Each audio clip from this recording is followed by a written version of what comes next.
நீங்கள் பார்த்துக் கொண்டிருப்பது நியூஸ் 21 செய்திகள். தமிழ்நாடு செய்திகளை உடனுக்குடன் தெரிந்து கொள்ள நியூஸ் 21 செய்திகளை பாருங்கள். உண்மை, உழைப்பு, உயர்வு. தேசிய அளவில் தங்கம் வென்ற பள்ளி மாணவனை நகர்வலமாக வரவேற்ற மாணவர்கள், ஆசிரியர்கள் மற்றும் பொதுமக்கள். வருமலையில் பொன்னாடை மற்றும் மாலைகள் அணிவித்து பாராட்டிய பொதுமக்கள். தேனி மாவட்டம் கம்பத்தில் உள்ள ஸ்ரீ முத்தையா பிள்ளை நினைவு மேல்நிலைப் பள்ளியில் 9ஆம் வகுப்பு படிக்கும் மாணவன் தாரணேஷ்.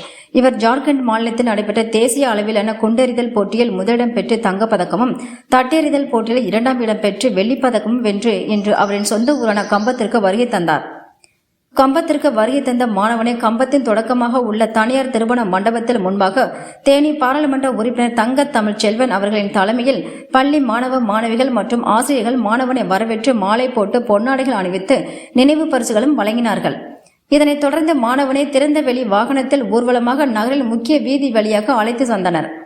வரும் வழியில் ஏராளமான பொதுமக்கள் மற்றும் ஊரின் முக்கியஸ்தர்கள், அரசியல் கட்சியினர்கள் என ஏராளமானோர் மாலைகள் அணிவித்தும் சால்வை அணிவித்தும் நினைவு பரிசினை வழங்கி மாணவனை பாராட்டினார்கள்.